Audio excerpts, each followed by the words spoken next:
I think we just carried on the heritage from that Kenny and Norm started.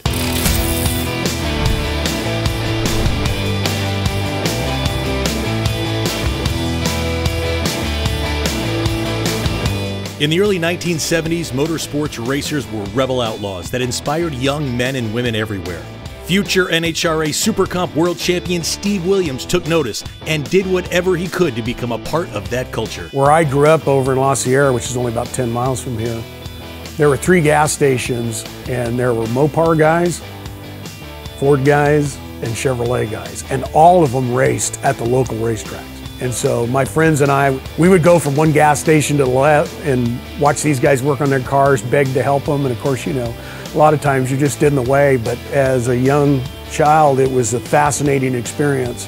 You know, I mean, it just gets in your blood. And then by pure chance, 2 blocks down from me was a family called the Evans family, and there were 2 brothers, and one of them was a guy named Walker Evans. They were typical crazy teenagers in my town, and as everybody knows, Walker became pretty famous off-road racer. So I think that those guys were kind of heroes to us, and then of course, later on when they started winning, we would go to the races and go to the pits, and you know, you walk up and big old hug and you're laughing and talking about the old days, and here these guys are at the highest level of the sport. As he got older, Steve went into business for himself, but always dreamed of entering the motorsports scene as a competitor. I had some local businesses. I was in construction. I actually used to frame houses, and we did all the carpentry work for mall homes every once in a while, so I knew Jerry from them. Was always active in racing and ended up selling those 2 businesses and was actually going to go racing pretty much full time.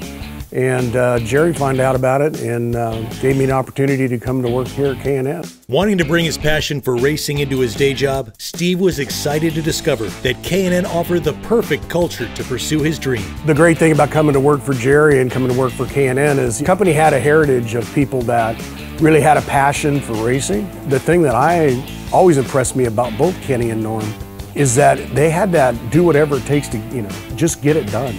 They worked with whatever they had, and they just made it work. And it was a constant evolution and making things better. That drive to succeed and that passion is built into this company. Rather than trading time on the racetrack for time at the office, the leadership at K&N encouraged Steve to take his racing to the next level, while field testing many of the products being developed and sold by K&N at the time. They really wanted me to stay active in the racing world, because a lot of the creative ideas for the performance industry come from people that race full-time or that have a passion for racing, because you always have these different levels of conflict. What's right for K&N, the company, what's right for our customers, what's right for consumers.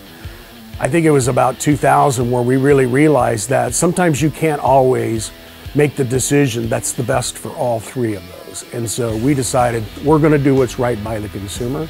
When we made that decision, that really changed the face of the company.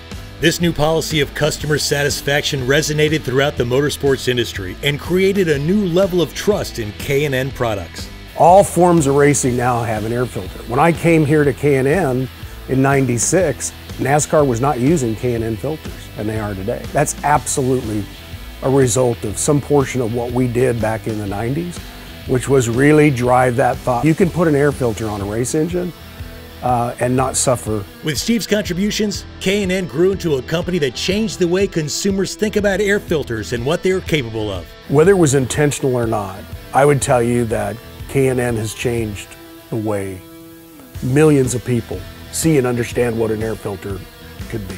If you think back, you know, when I was growing up, you know, an air filter was, you know, a $3, very cheaply made paper filter. And it was something that you changed again and again and threw away. Today, at least in North America, about 10% of people that buy air filters are buying a reusable product, but it's a performance product. So it has 2 specifically different attributes. It lasts for a very, very long time, and at the same time, it helps your car run better, and it's not disposable. We have a lot of data that suggests that if you do normal highway driving, K&N filter, you know, cleaned every 50,000 miles. 50 years after Ken and Norm created their iconic air filter, Steve still serves as K&N's Chief Engineering Officer.